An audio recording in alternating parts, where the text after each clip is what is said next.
Welcome to Men and Women of Valor Pentecostal Church, located 347 6th Avenue, Newark, New Jersey, English Bible Study. I am Pastor Tony Wimbush, the English-speaking co-pastor here at the church.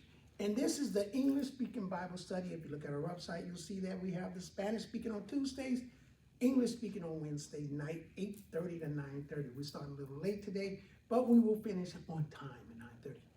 Anyway, we stopped off at Exodus 9:27. And as I said, we're going through the whole Bible. And so we're going to continue to do that. We're in Exodus. We're in where Moses is telling Pharaoh to let my people go. God has hardened his heart so that they can show, so that God can prove that it is him who is doing this and that he is the one and only God. So Exodus 9:27, we're going to continue. I'm reading from the New World Translation. For those of you who need to know that, because it reads slightly different. But anyway, 9:27. Eventually Pharaoh sent and called Moses and Aaron and said to them, I have sinned this time. Jehovah is righteous, and I and my people are in the wrong. Entreat Jehovah that this may be enough of the occurring of God's thunders in hell. Then I am willing to send you away, and you will not stay any longer. So Moses said to him, as soon as I go out of the city, I shall spread my hands up to Jehovah. The thunders will stop, and the hail will not continue any longer, in order that you may know that the earth belongs to Jehovah. As for you and your servants, I know already that you will not even then show fear because of Jehovah God. As it was, the flax and the barley had been struck, because the barley was in the ear and the flax had flower buds. But the wheat and the spelt had not been struck, because they were seasonably late. Moses now went out to the city from Pharaoh and spread his hands up to Jehovah, and the thunders and the hail began to stop, and rain did not pour down on the earth. When Pharaoh got to see that the rain and the hail and the thunders had stopped, he went sinning again and making his heart unresponsive, he as well as his servants. And Pharaoh's heart continued obstinate, and he did not send the sons of Israel away, just as Jehovah had stated by means of Moses. So he went there and he says, oh my God, your Jehovah, your God is the God of all gods. I believe I'm going to stop sinning. I am going to stop sinning. Just have your God stop all this hail and rain and thunder, because it's just destroying everything. And Moses goes, you know what? I'm going to go. As soon as I get out of the city, I'm going to raise my hand, and all of it is going to stop. But I know you're still going to continue to be the way you are. Because remember, God had already told Moses that he was going to harden his heart for the purpose of, not only just for the purpose of them believing, but for the purpose of the Hebrews to believe that he was the one and true only God. So soon as he stopped it, he started sinning again. He got mad and said, I don't believe this, and I'm not sending them away, him and his servants. So he still got the hardened heart. Okay, 10. Then Jehovah said to Moses, go in to Pharaoh, because I have let his heart and the hearts of his servants become unresponsive, in order that I may set these signs of mine right before him. And in order that you may declare in the ears of your son and your son's sons how severely I have dealt with Egypt, and my signs that I have established among them, and you will certainly know that I am Jehovah. Now God says, you know I've hardened his heart. And this is a demonstration to prove that I am the true and only one true living God. That kind of reminds me of what's going on today with this president we have, who has just decided to dismantle anything. And everybody's freaking out. But you know what? God is still on the throne. And he couldn't have been elected without God. All of this is happening for a purpose and a reason, a godly purpose and reason. We don't see it yet, but we know it's coming. We know it's coming. And those of us who are believers, we know that God is still in control. So whatever he's doing, it's okay. When he hardens his heart and he acts up even worse, It's okay because God and his people know that there's a reason for it. We just don't know it yet, but we know it's a reason for it. So don't be scared. Don't be dismayed. Just pray and say, Lord, whatever it is, deliver me from it. Because I believe, I know that you're the one true and only God. So let Pharaoh do whatever he needs to do, but we will be delivered and we will be saved because we are the true believers. So just remember that. So let's continue. So Moses and Aaron went in to Pharaoh and he said to him, this is what Jehovah, the God of the Hebrews, has said. How long must you refuse to submit yourself to me? Send my people away that they may serve me. For if you continue refusing to send my people away, here I am bringing locusts within your boundaries tomorrow. And they will actually cover the visible surface of the earth, and it will not be possible to see the earth. And they will simply eat up the rest of what has escaped, what has been left to you. Escape what has been left to you people by the hail. And they will certainly eat every sprouting tree of yours out of the field. And your houses and the houses of all your servants and the houses of all Egypt will be filled to an extent that your fathers and your fathers' fathers have not seen it from the day of their existing upon the ground until this day. With that, he turned and went out from Pharaoh. After that, Pharaoh's servants said to him, how long will the man prove to be as a snare to us? Send the men away, that they may serve Jehovah their God. Do you not yet know that Egypt has perished? So Moses and Aaron were brought back to Pharaoh, and he said to them, go, serve Jehovah and your God, who in particular are the ones going. Then Moses said, with our young people and our old people, we shall go. With our sons and our daughters, with our sheep and our cattle, we shall go. For we have a festival to Jehovah.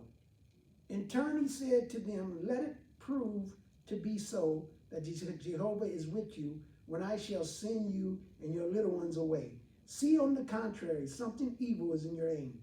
Not so. Go, please, you who are able-bodied men, and serve Jehovah, because that is what you are seeking to secure. With that, they were driven out from before Pharaoh. Jehovah now said to Moses, stretch your hand out over the land of Egypt for the locusts. So he brought them back, and he says, okay, who's going to go?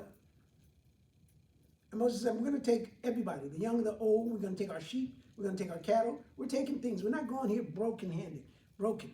We're taking things with us. And he was like, nah, get out of here. You're not taking nothing. Forget it. And so they threw him out again.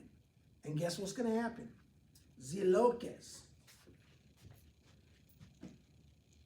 Jehovah now said to Moses, stretch your hand out over the land of Egypt for the locusts, that they may come up over the land of Egypt and eat up all the vegetation of the land.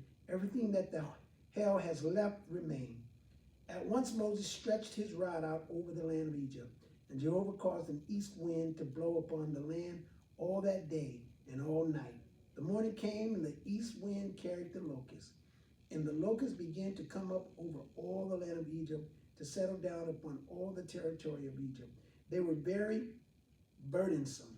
Before them there had never turned up in this way locusts like them, and there will never turn up any in this way after them. And they went covering the visible surface of the entire land, and the land grew dark, and they went to eating up all the vegetation of the land and all the fruit of the trees that the hail had left.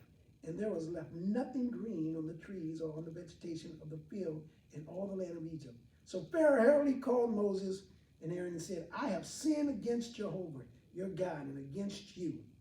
And now pardon, please, my sin, just this once, and entreat Jehovah your God, that he may turn away just this deadly plague from upon me.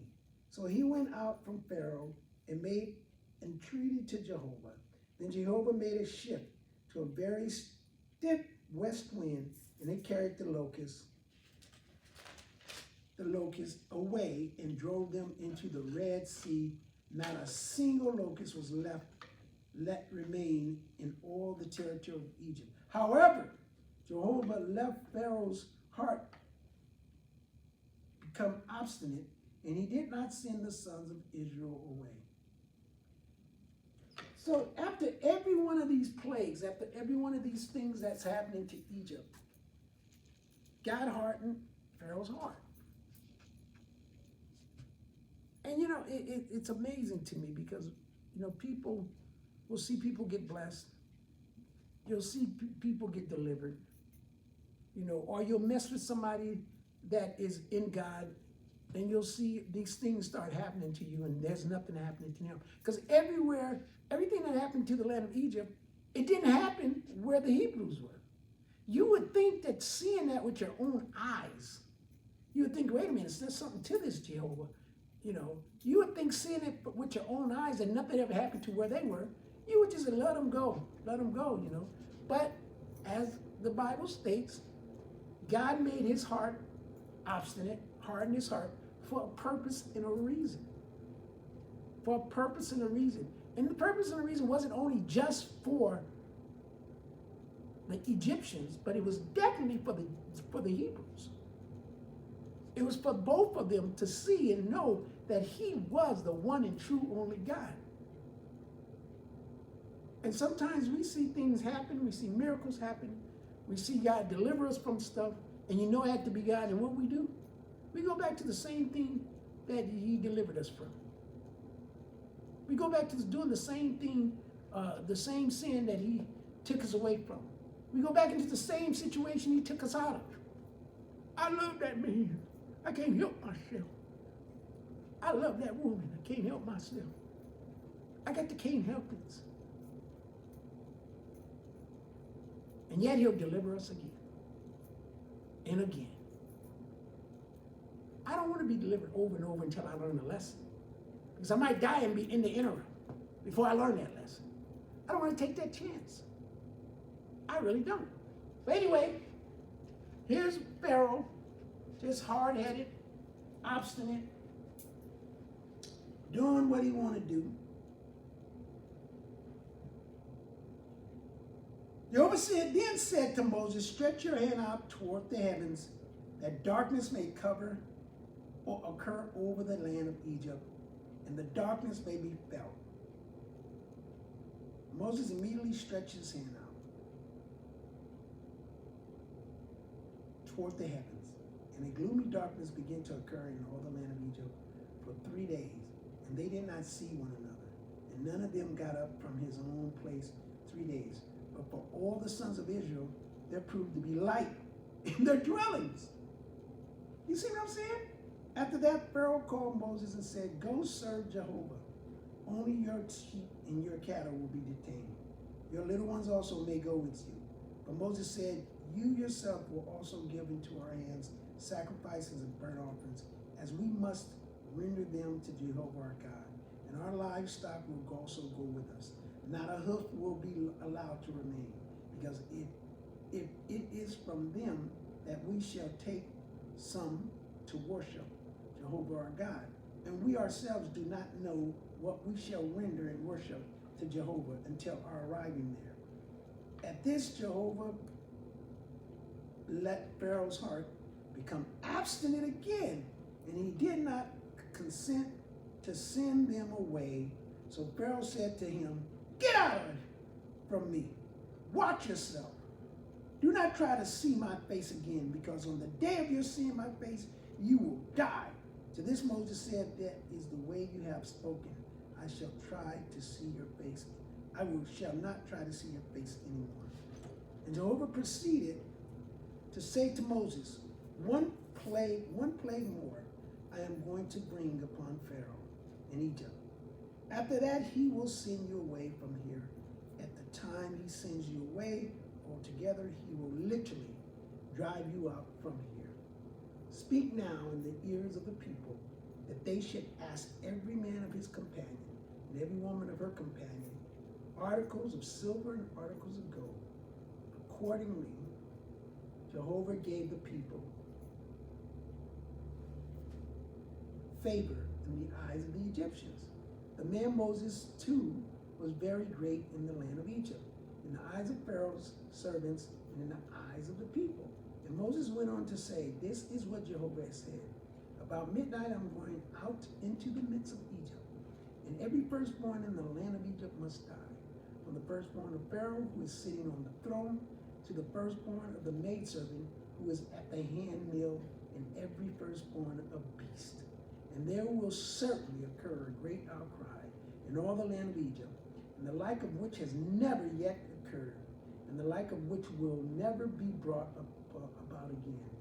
But against any of the sons of Israel will no dog move eagerly its tongue, from man to beast, in order that you people may know that Jehovah can make a distinction between the Egyptians and the sons of Israel. And all these servants of yours will certainly come down to me and prostrate themselves to me, saying, go, you and all the people who follow your steps. And after that I shall go out. With that he went out from Pharaoh's into the heat of anger. Then Jehovah said to Moses, Pharaoh will not listen to you, man, in order for my miracles to be increased in the land of Egypt. And Moses and Aaron performed all these miracles before Pharaoh, but Jehovah would not let Pharaoh's heart become obstinate, so that he did not send the sons of Israel away from his land. Jehovah now said to Moses and Aaron in the land of Egypt, this month will be the start of the month for you. It will be the first of the months of the year for you. Speak to the entire assembly of Israel, saying, on the 10th day of this month, they are to take for themselves each one a sheep for the ancestral house, a sheep to a house. But if the household proves to be too small for the sheep, then he and his neighbor close by must take it into his house according to the number of souls. You should complete each one proportionate to his eating as regards the sheep. The sheep should prove to be sound, a male a year old for you. You may pick from the young rams or from the goats. And it must continue and under safeguard by you until the 14th day of this month. And the whole congregation of the assembly of Israel must slaughter it between the 2 evenings. And they must take some of the blood and splash it upon the 2 doorposts in the upper part of the doorway belonging to the houses of which they will eat. So this is when God told them to put the blood of the lamb above their household, so that the angel of death would pass over them. And they do this to this day, called the Passover. Even to this day, they do the Passover. Although, it's as a ritual to remember the Passover, but, I'm not going to get into it, but when we do things to remember what happened in slavery, they have an issue with it, but they still do the Passover, but I'm not going to get into that. So this is the last plague that's going to happen. Now bear in mind that God told Moses, even after this, he's going to let you go. But then his heart's going to harden and he's going to chase you guys. So Moses is aware he's going to be chased. He's going to chase them out. But his heart is still going to be hard. But he's going to chase them out. Now recently, I was reading that they found in the Red Sea some chariots and dead bodies. And so it proves what the Bible says. And I just read that this week. So I was like, wow, I'm in Exodus right now. And now it's, the world's finding out that it was true. So we're going to continue and see what happens and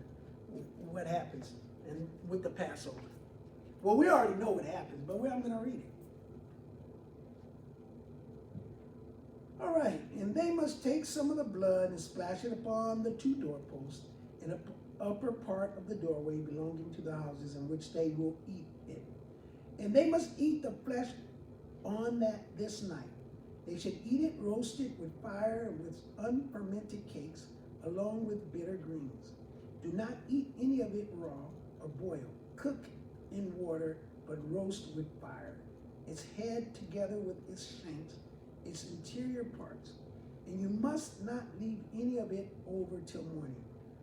But what is left over of it morning you should burn with fire. In this way you should eat it with your hips girded sandals. So this is why they have such a, like even to this day, during the Passover, they have such a big meal. And they can't leave anything, and they get all dressed up because you must have your hip girded with your saddle. Then you must be dressed up. This was a,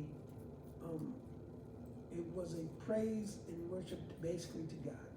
It was a sacrifice and a worship to God. And so your sandal should be on your feet and your staff in your hand, and you must eat it in haste. It is Jehovah's Passover, and I must pass through the land of Egypt on the night and strike every firstborn in the land of Egypt from man to beast. And on all the gods of Egypt I shall execute judgments. I am Jehovah, and the blood must serve as your sign upon the houses where you are, and I must see the blood and pass over you, and the plague will not come on you as a ruination when I strike at the land of Egypt. Now, it didn't say an angel was coming. It says here that God came himself. It says, I must come to prove that I am Jehovah. And if you haven't done what I told you to do, your firstborn is going to die too.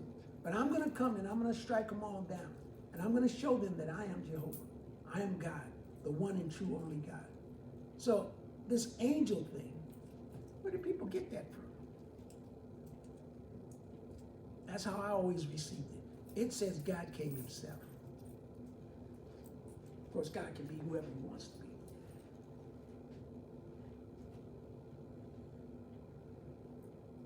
Okay, and this day must serve as a memorial for you, and you must celebrate it as a festival to Jehovah throughout your generations. So that's why they celebrate it as a festival to Jehovah throughout the generations, the Passover. As a statute to time indefinite, you should celebrate it. 7 days you are to eat unfermented cakes. Yes, on the first day you are to take away sourdough from your leaven, from the first day down to the seventh. That soul must be cut off from Israel. And on the first day there is to take place for you a holy convention, and on the seventh day a holy convention. No work is to be done on them. Only what every soul needs to eat, that alone may be done for you. And you must keep the festival of unfermented cakes, because on this very day I must bring your armies out from the land of Egypt. And you must keep this day throughout your generations as a statute to time indefinite. In the first month, on the 14th day of the month, in the evening, you are to eat unfermented cakes down till the 21st day of the month in the evening. 7 days, no sourdough is to be found in your houses. Because any time tasting what is leavened, whether he is an alien resident or native of the land, that soul must be cut off from the assembly of Israel. Nothing leavened are you to eat. And in all your dwellings, you are to eat unfermented cakes. So they still do that to this day. Now, the question is it necessary since Jesus then came and redeemed us? That's a whole new discussion. But they still do it to this day. And promptly Moses called all the older men of Israel and said to them, draw and take for yourselves small cattle according to your families, and slaughter the Passover victim. And you must take a bunch of hyssop and dip it into the blood in a basin, and strike upon the upper part of the doorway, upon the 2 doorposts, some of the blood that is in the basin. And none of you should go out of the entrance of his house until morning.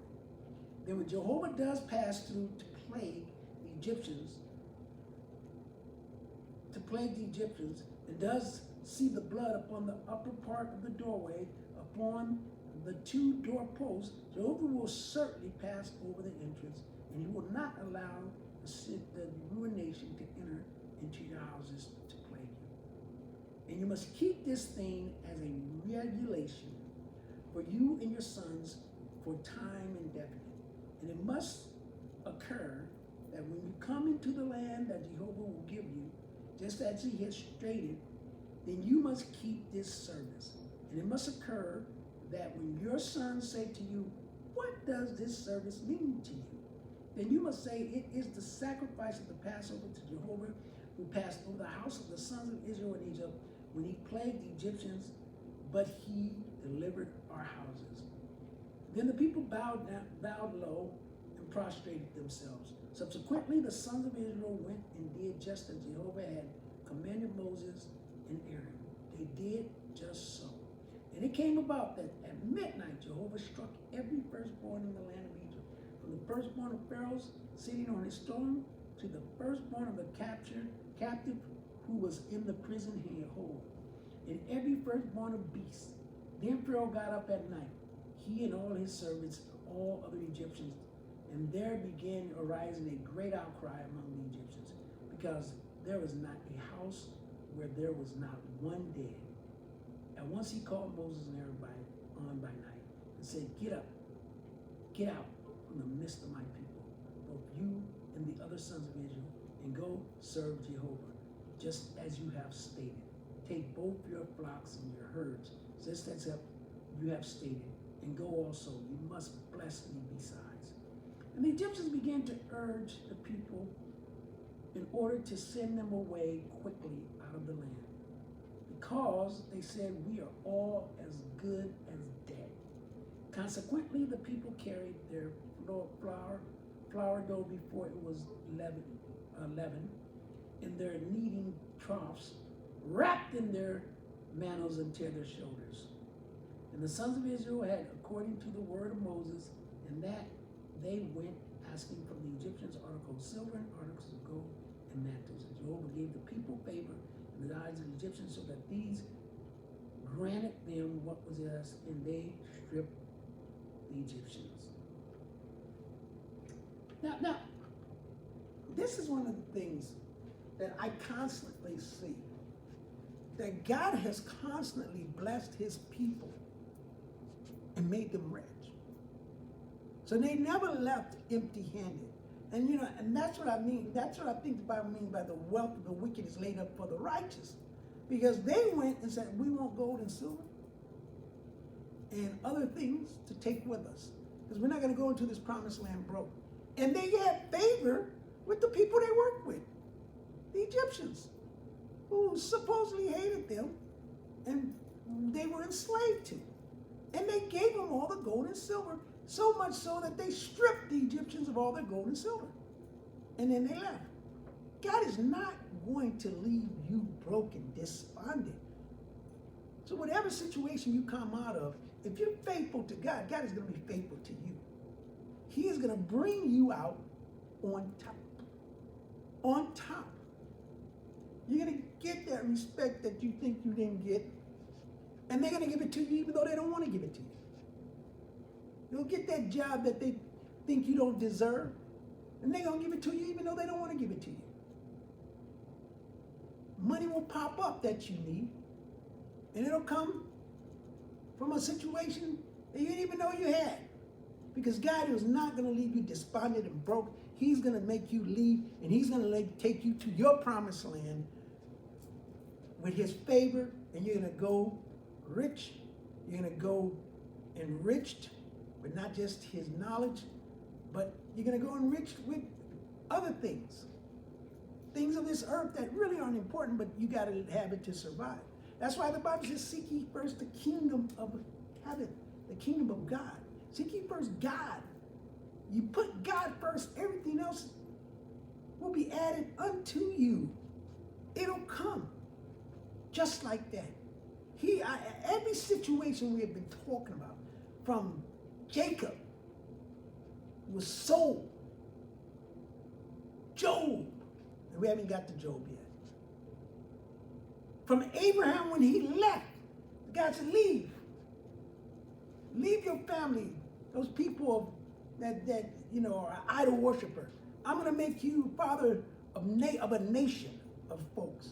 So many you're not even going to be able to count. And he was obedient. Obedience is better than sacrifice. Obedience is better than sacrifice. Don't sacrifice your obedience. What was the problem with Adam and Eve? It was disobedience that got them kicked out of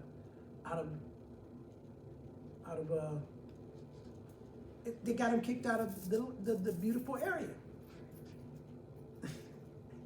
My own plane. They got him kicked out of, what is it?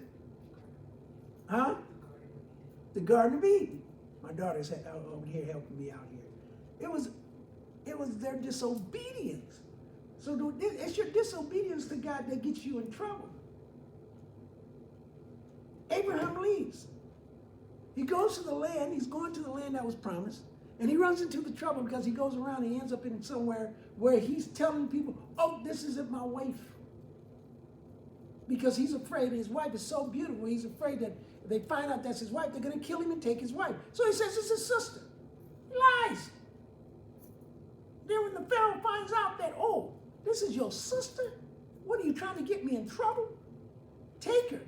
And because he had given Abraham a dowry, gold and servants and cattle and sheep, he gave him this big old dowry for the beautiful wife. And when he found out, wait a minute, something ain't right, this is not his sister, this is his wife, he gave him back to the wife and said, you guys got to get out of here because I can't be messing with her because everything is being cursed because, you know, this is your wife. He left with riches. Had so much so that his nephew was saying, listen, we got too much stuff. And, you know, my people, the people he was over, and all the stuff that he had, we can't just do this one land because it's not going to be enough for my sheep and stuff. So he tells his nephew, well, take whatever land you decide to take, go over to, and take your people with your sheep and everything. I'll take the opposite. That's how much they left with. And here again, God says, go and tell them to give you silver and gold. Take your sheep and your oxen, your silver and gold, because when you go to this promised land, you're not going broke. You're going fulfilled because I have promised to take care of you, and I will. And God takes care of him. Jacob sold into slavery.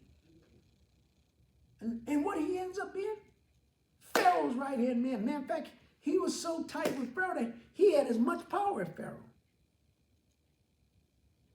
He had as much power as Pharaoh.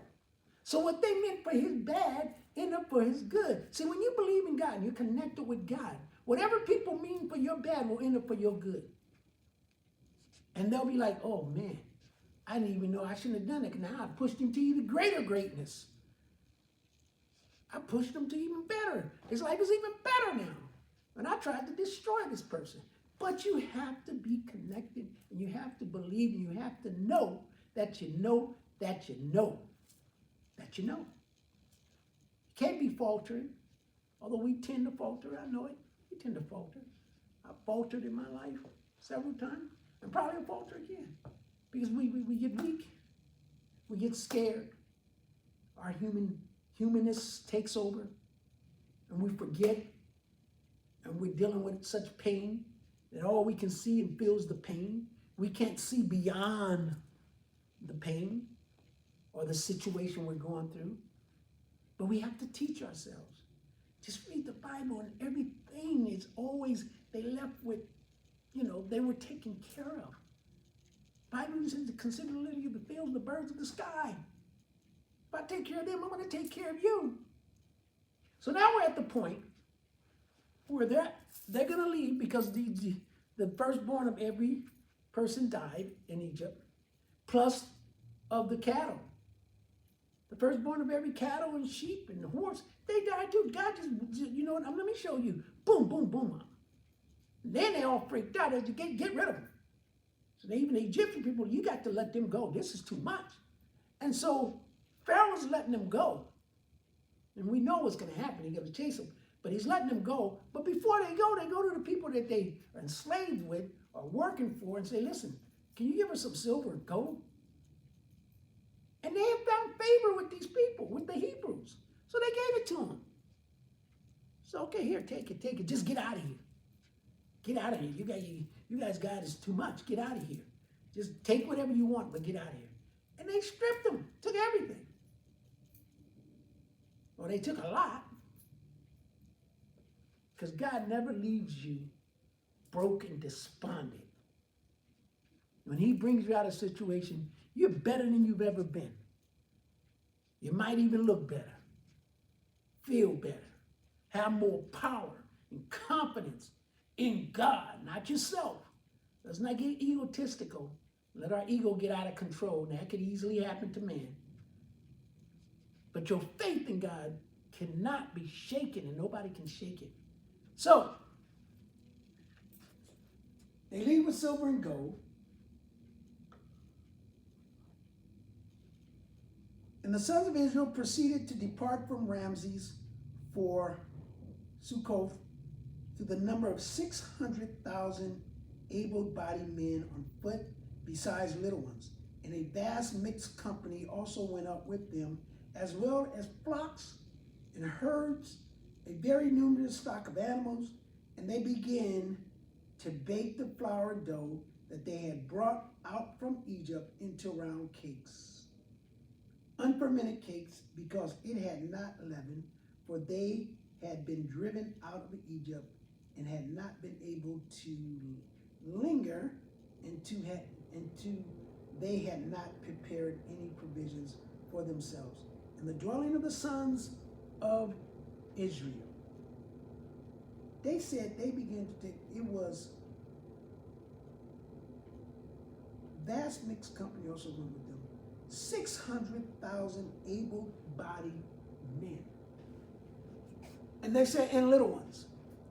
So there were 600,000 able-bodied men, not counting children and women. So if you think about that, there's probably over 1 million people enslaved by Egyptians, the Hebrews, that left Egypt. Think about it, 600,000, that's 500,000 plus, able-bodied men. And then they said, in little ones. And I'm quite sure in the women, because they didn't mention the women, but of course, in women. So I'm quite sure it's probably close to 1 million or over 1 million that left Egypt. And they didn't leave broke. They left with silver, gold, cattle, sheep. They left with a stuff to start their own country. So the land that was being promised to them, they were going to go there and they were going to be able to build it up because they left with riches. Because this is what God does. Whew. Man, that makes my soul happy. Wow. And they said mixed company also went with them, as well as flocks and lambs, herds. So what does mixed company mean? That means there were some Egyptians that said, I'm going with these people. They were probably converted. Everybody, oh, wait a minute, their Jehovah is real. Mixed company. So that means some of the Egyptians went with them. They were like, wait a minute.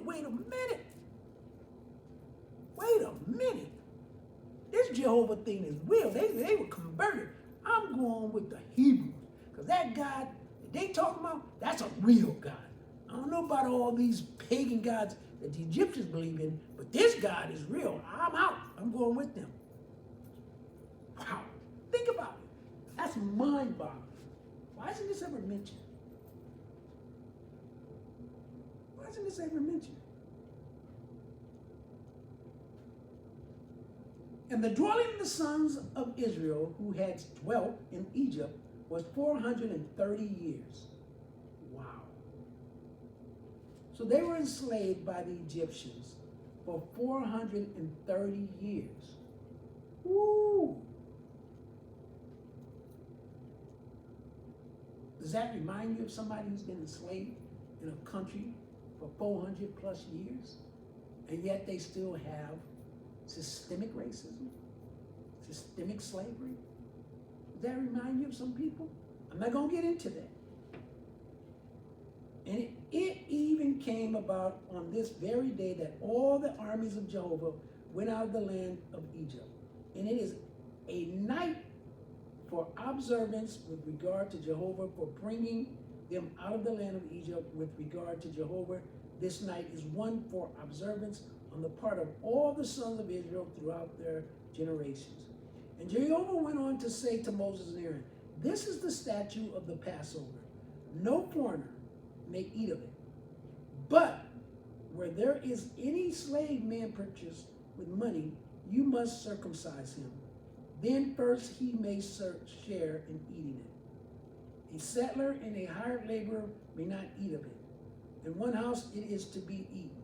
You must not take any of the flesh out of the house of some place outside, and you must not break a bone in it. All the assembly of Israel are to celebrate. And in case an alien resident resides as an alien with you, and he will actually celebrate the Passover to Jehovah, let there be a circumcision of every male of his first, then he may come near to celebrate it, and he must become like a native of the land, but no uncircumcised man may eat of it. One law is to exist for the native and for the alien resident who is resident as an alien in your midst. So basically,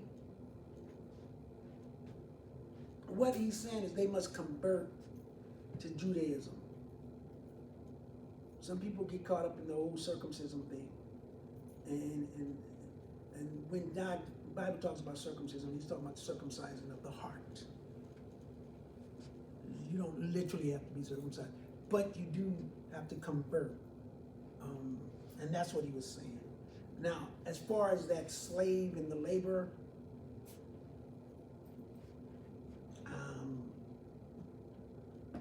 that may be an interpretation of the English language. And most likely it is, because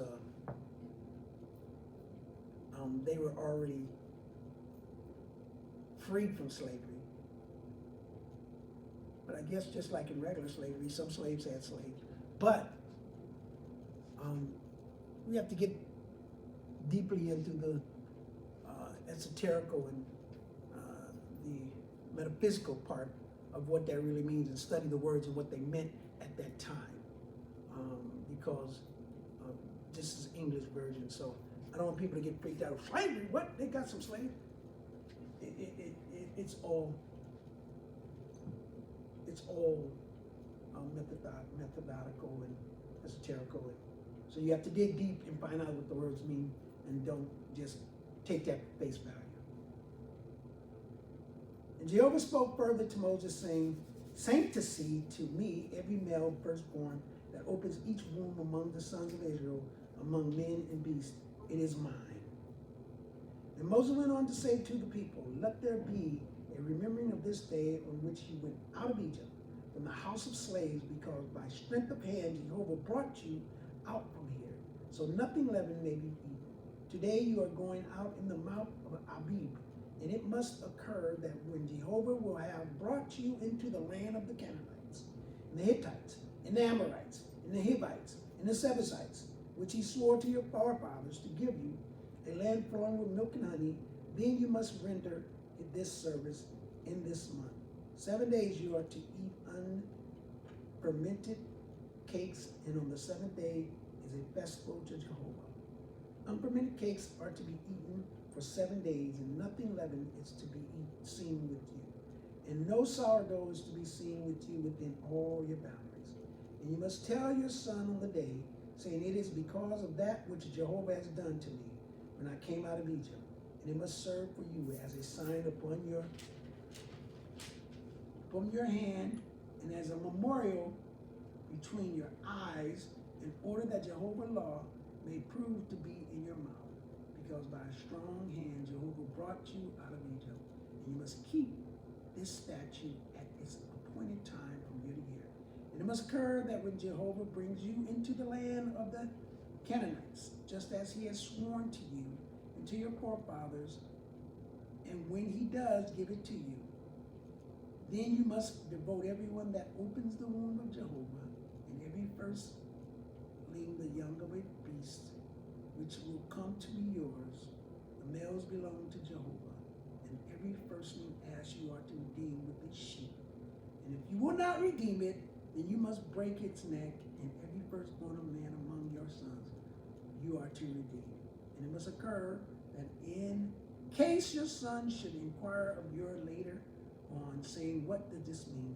Then you must say to him, by the strength of hand, Jehovah brought us out of Egypt from the house of slaves. And it came about that Pharaoh showed obstinacy towards sending this away, and Jehovah proceeded to kill every firstborn in the land of Egypt, from the firstborn of man to the firstborn of beast. That is why I am sacrificing Jehovah all the males that open the womb, and every firstborn of my sons I redeem. And it must serve as a sign upon your hand, as a frontlet band between your eyes, because by strength of hand Jehovah brought us out of Egypt. And it came about that at the time of Pharaoh sending the people away, that God did not lend them by the way of the land of the Philistines, just because it was near. But God said it might be the people will feel regret when they see war, and will certainly return to Egypt. Hence God made the people go around about by the way of the wilderness of the Red Sea.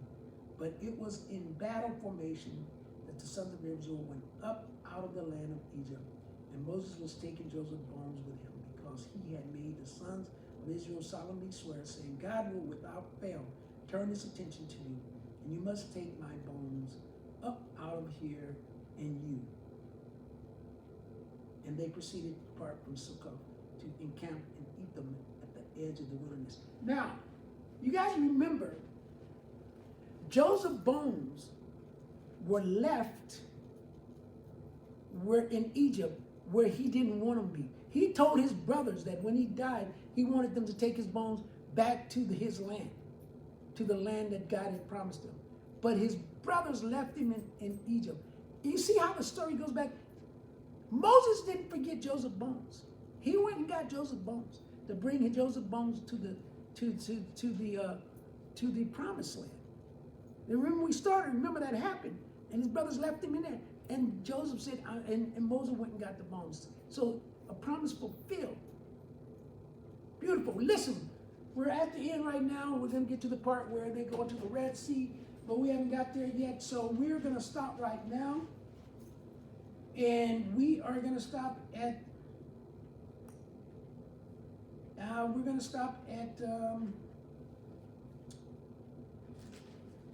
Exodus 13 and 21. Next week we'll start at 21. Exodus 13 and 21. And we'll start at 21 and continue into this journey into the Bible.